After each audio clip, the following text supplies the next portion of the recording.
안녕하세요. 안녕하세요. 네, 베리타스에서 사회해석 강연의 윤진원입니다. 저녁인데 우리만 수업하고 있어요. 그쵸? 그 얘기가 뭐냐면 우리가 지금 적어도 여기서는 지금 제일 열심히 하고 있는 사람들의 뜻이거든요.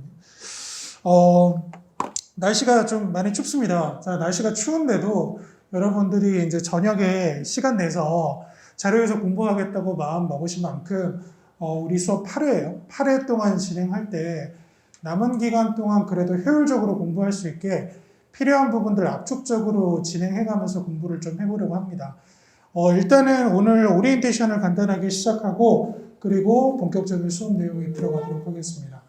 아마 지금 자료 해석을 시작하신 지 그렇게 경력이 오래된 분들은 없다고 알고 있어요. 지금 제가 이 클래스 안에서는. 그래도 시험이 오늘 이런 얘기하면 여러분들 싫어하겠지만 오늘 며칠 남았어요? 39일인 거 그래요. 얼마 남았어요? 저는 이것만 보고 사는 사람이거든요. 1년 내내 이것만 보고 살기 때문에 매일 아침 일어나면 D-39, D-38 이러면서 살아요. 저도 이 D-Day가 가까워질수록 좋지는 않겠죠. 그죠? 왜냐하면 저랑 같이 공부하고 고생하신 분들이 얼마나 또 성적을 좋게 잘 받을 수 있을지 걱정되기도 하고 같이 고민을 하면서 1년 내내 살고 있습니다. 그러니까 이제 여러분들이 공부 오늘 이제 자료 해석하기 전에 간단하게 이제 남은 기간 동안 어떻게 좀 준비를 하면 그래도 우리가 좀 효율적으로 시험을 준비할 수 있을까 그 얘기를 좀 하려고 합니다. 자, 이런 흉측한 숫자는 좀 지워버리도록 하고. 자, 지금 이제 여러분들이 집중하셔야 될 거는 이제 효율적인 공부입니다. 효율적인 공부인데 각자 지금 수험 기간도 조금씩 차이가 있으실 거고 그리고 각 과목에 대해서 이해도도 분명히 차이가 있을 거예요. 그러면 제가 일률적으로 자 이렇게 하면 합격합니다. 이런 방법을 알려드리는 것보다 지금 내 상황에 맞는 방법이 뭐가 제일 좋은지 그렇게 좀 판단을 해보셨으면 좋겠는데 케이스는 두 가지가 있습니다. 케이스 첫 번째와 두 번째가 있는데 아마 이제 시험을 쳐보신 분들도 계실 거고 집에서 GP셋이라고 해서 집에서 풀어본 점수가 나온 이제 그 데이터만 있는 분들도 있을 거예요. 근데 어찌됐든 간에 우리는 언자상 세 과목을 보게 되죠. 그래서 이 세 과목의 평균 점수로 커트라인을 정하게 되는데 직렬마다 조금씩 다르긴 하겠습니다만 최근 기출 기준으로 봤을 때는 70점을 넘어야 커트라인을 상회한다고 볼 수가 있죠.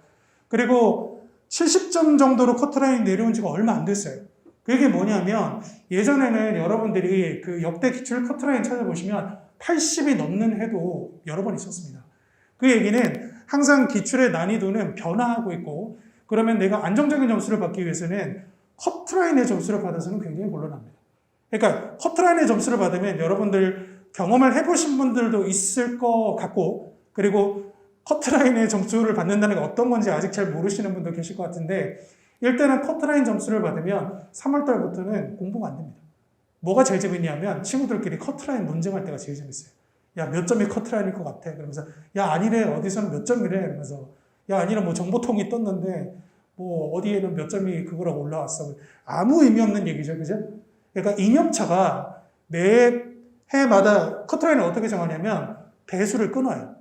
배수를 끊는데 그 커트라인이 되는 기준에서 7배수를 기준으로 7배수가 안 되게 그러니까 6점 몇 배수에서 끊을 때도 있고 7점 몇 배수에서 끊을 때도 있어요. 그러면 그건 순전히 인역차의 마음이거든요. 그래서 여러분들이 커트라인 논쟁을 하는 건 사실 그 실질적인 결과에 아무런 영향을 미치지 못합니다. 그래서 일단 커트라인을 안정적으로 넘어야 되니까 작년 기준으로는 75점 정도 이상이 되면 사실 커트라인 논쟁에서 비껴갈 수 있어요. 그래서 커트라인보다 한 5점 정도 높게 더 받아야 된다. 이렇게 생각하시면 좋겠고. 자, 언저상을 이렇게 딱 비교를 해놓고 봤을 때 크게 두 가지 케이스입니다. 첫 번째 케이스, 나는 자료를 무지 잘해. 그러니까 무지까지는 아니더라도 상대적으로는 잘해. 근데 언어가 한 40점. 그렇죠? 언어가 요새 40점 그러면 옛날에는 농담이었는데 요즘 농담이 아니에요. 실제로 기출 점수 받으신 분들 보면 40점대, 50점대 불합격자가 굉장히 많습니다. 그리고 나는 상황도 그저 그래. 이런 케이스가 있을 수 있고 그리고 나는 다 그저 그래. 이런 케이스. 딱 두 가지로만 분류를 하겠습니다. 그러니까 자료를 잘하는지 못하는지로만 좀 나눌게요. 여기서 제가 잘한다라고 하는 기준은 이 자료 점수가 개인적으로 75점 이상, 75점 이상. 이거 실제 기출 점수를 가지고 얘기하는 거예요. 나 집에서 풀어봤는데 80점입니다. 그럼 마이너스 5점 빼시면 돼요. 한 5점 정도가 좀 상향 평준화되어 있다. 그러면 한 75점을 기준으로 내가 이 이상이 나온다. 이런 분들은 어떻게 하셔야 되냐면은 반드시 언상에 집중적으로 들으세요. 그러니까 남은 날짜가 40일이 채 안 되기 때문에 단순히 여러분들이 언저상을 백화점식으로 공부한다는 건 의미가 없습니다. 그러니까 평균 점수가 높은 사람이 합격을 하는 거지 자료를 잘하는 사람이 합격을 하는 건 아니거든요. 그래서 내가 만약에 자료에 강점이 있다면 언상에 집중적으로 투자를 하는 게 맞아요. 그래서 자료를 나는 75인데 목표를 한 95로 올리겠다. 사실 쉽지 않습니다. 쉽지 않아요. 그러니까 남은 기간 동안에는 내가 점수가 안 나오는 부분을 집중적으로 투자하셔야 되고, 그리고 아마 제 생각에는 초시생 혹은 아직 필세 공부하신 지 얼마 안 되는 분들은 거의 이 케이스일 거예요. 거의 이 케이스. 비슷비슷할 거예요. 그러면 이럴 때는 어떻게 하셔야 되냐면 자료에 집중적으로 투자하셔야 돼요. 왜 이런 말씀을 드리냐면은 우리가 남은 기간 동안 그래도 투입 대비 산출이 가장 잘 나올 수 있는 건 자료거든요. 이거는 아무도 부인할 수가 없습니다. 실제로 수험생들도 데이터적으로 보여주고 있고 학원의 이제 합격생 통계도 많이 보여주고 있거든요. 그러니까 이렇게 윈터스쿨 때 들어와서 바짝 해가지고 커트라인 넘어가는 분들은 보통 자료를 캐리해요. 그렇기 때문에 현실적으로는 여러분들이 내년에 나 2차 시험장 한번 들어가 볼래? 물론 2차 준비 안 돼 있어요. 그죠? 경제학 아직 미것이 한 바퀴도 못 돌렸어요. 하지만 들어가고 싶어. 이런 분들 있잖아요.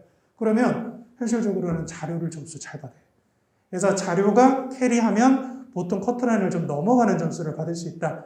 자, 그러면 여러분들이 어떤 케이스에 속하는지에 따라서 내가 남은 기간 뭘 집중적으로 공부해야 될지가 좀 정해질 거라고 봐요. 그래서 그 과정에서 제일 지양해야 되는 건 백화점식 공부예요. 여러분들이 열심히 했다는 사실은 사실 중요하지 않습니다. 여러분들의 점수가 잘 나오는 게 중요한 거기 때문에 자료에 집중 투자를 하는 그런 케이스가 좀 필요할 것 같고, 그러면 내가 만약에 이런 케이스 2번이다. 그러면 어떤 공부를 해야 될까? 두 가지가 있습니다. 자, 첫 번째는 누가 뭐라 해도 기출입니다. 기출. 지금 기출을 아마 보신 분들이 제가 그 원장님한테 듣기로는 기초 기본 강의를 들으신 분들이 꽤 많다고 들었는데 한 번 보는 것만으로는 부족해요. 부족하고 여러분들이 기출을 단순히 풀었는지 아니면 분석하고 체화했는지는 완전 다른 문제거든요.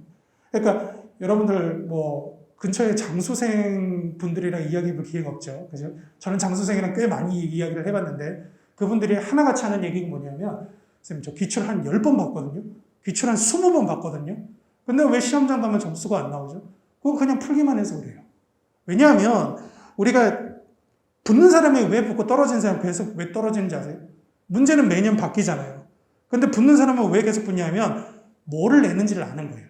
그리고 그걸 어떻게 풀어야 될지 아는 거지 그 해 기출을 몇 번 풀었는지가 사실 그 점수에 영향을 주진 않습니다.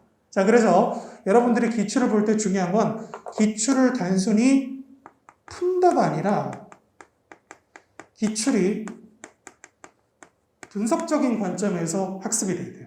이거는 뭘 나한테 물으려고 내는 거고 이거는 어떤 식으로 풀어야 출제자가 원하는 대로 푸는 거구나. 이걸 생략하고 문제를 그냥 풀어서 단순히 맞다 틀리다를 해버리면 자기가 영영 왜 떨어지는지 모르고 이 시험판을 떠납니다. 그렇기 때문에 특히 필셋에서 자료 해석은 출제자가 이거 나한테 왜 시키지? 그럼 내가 이거 어떻게 풀어야 잘 푸는 거지? 라는 과정에 고민이 항상 담겨 있어야 돼요. 자, 그래서 자랑할게 가장 중요한 기출 문제를 우리가 좀 뽑았어요. 뽑아서 거기에 대한 문제를 좀 분석하고 앞으로 이 문제는 나오지 않아요. 이 문제는 나오지 않지만 이것과 유사한 문제가 나올 때는 어떻게 대응해야 되는지 그런 차원에서 같이 문제를 보도록 하겠습니다. 그리고 여러분들이 요즘 많이 좀 하시는 게 있을 거예요. 자, 모의고사. 특히 필세 캠프 하시는 분들은 수요일, 토요일 모의고사 보시죠? 그러면 이제 어떤 생각 됩니까? 찢어 발기고 싶죠, 그죠? 이게 도대체 이거 뭐 하는 거지? 모의고사가 나를 왜 이렇게 괴롭히는지 모르겠다. 아무리 내가 공부해도 성적은 안 나온다. 이렇게 생각하실 텐데 지금은 의미 없습니다. 의미 없어요. 그러니까 기출이 완벽하게 분석이 안 된 상태에서 모의고사를 보는 건 잘 나와도 그만, 못 나와도 그만이에요. 그러면 얘는 어떤 용어로만 쓴다? 시간 재는 용어로만 쓰시면 돼요. 내가 40문제를 90분 안에 푼다는 게 이런 정도의 개념이구나. 그러면 내가 요 시간대에 대충 한 몇 번 정도로 풀고 있겠구나. 그러면 남은 시간대에 이 남은 문제를 어떻게 처리하는 게 가장 좋겠구나. 이런 정도로만 푸시면 되지, 모의고사 점수가 뭐 예를 들어 잘 나왔다고 해도 별로 좋아하실 필요 없고, 못 나왔다라고 해서 그 사람 영영 합격 못하느냐, 그것도 아니에요. 그렇기 때문에 모의고사는 단순히 그냥 40문제를 90분 안에 푸는 시행 정도로만 이해하시고, 가장 중요한 건 얘가 됩니다. 얘가. 자, 그래서 우리는 8회차 수업 동안 이 부분에 집중할 거예요. 이 부분에 집중. 많은 문제를 풀지는 않습니다. 많은 문제를 풀 시간도 없고요. 다만 우리가 한 문제를 풀더라도 이게 무엇을 묻고 있고 어떤 식으로 파생될 것이며 우리가 어디까지 준비해야 되는지 이렇게만 준비를 해주시면 저는 투입 대비 산출을 가장 확실하게 올릴 수 있는 게 자료해석이라고 말씀드리거든요. 아마 여러분들도 같이 수업해 보시면 무슨 말인지 이해가 되는 지점이 올 거예요. 그래서 이런 부분들을 같이 좀 정리를 해보려고 합니다. 자, 그래서 수업의 대략적인 방향은 이렇게 나갈 거고요.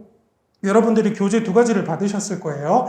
하나는 이제 주교재입니다. 주교재는 요 기초 입문서로 할 건데, 실제 내용은 여러분들이 보셨던 뭐 기초 강의나 기본 이론 강의에 있는 내용과 완벽하게 같지는 않습니다.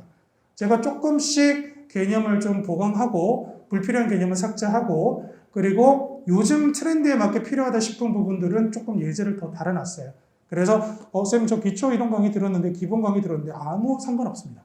그냥 오늘부터 공부하는 건 하나도 안 놓치겠다 이렇게 생각하시면 되겠고, 자, 그리고 이것만 하면은 조금 실전 대비가 약할 수 있습니다. 그래서 오토기를 가지고 10개년 기출 OX 선지를 관련된 거를 다 풀도록 하겠습니다. 그래서 여러분들은 수업은 기초 입문 단계 수업이지만 실제로 하는 것들은 실전 단계의 그런 문제들을 같이 풀게 될 거예요. 그래서 그런 부분까지 잘 따라오시면 분명히 수업 끝나고 여러분들 얻어가시는 게 됐을 거라고 생각이 됩니다. 그렇죠? 그렇게 준비를 하시면 되겠습니다. 자, 그러면 교재를 한번 보도록 할 텐데, 자, 교재 보기 전에 간단하게 이제 우리 수업 시간 어떻게 할 건지 좀 알려드릴게요. 수업 시간은 총 3교시 3시간이고요. 3시간 50분 수업, 10분 쉬고 50분, 10분 쉬고 50분 이렇게 하도록 하겠습니다. 자, 이렇게 진행하고 아마 또 수업을 들으신 지 얼마 안 되는 분들이 계셔서 화장실 중간에 나 가고 싶다 어떻게 하면 되냐, 그냥 눈치 보지 말고 다녀오시면 됩니다. 다녀오시면 되고 참지 마시고 괜히 혼자 내가 나가면은 나 혼자 좀 뒤처지는 거 아닐까? 혹시 선생님이 나를 좀 싸가지 없다고 생각하는 거 아닐까? 전혀 그렇지 않아요. 그래서 만약에 수업 시간이라도 화장실이 급하다 이런 분들은 조용히 다른 분들을 방해 안 되도록 이렇게 다녀오시면 되겠고, 웬만하면 수업 시간하고 쉬는 시간에 좀 철저하게 준수를 좀 하도록 하겠습니다.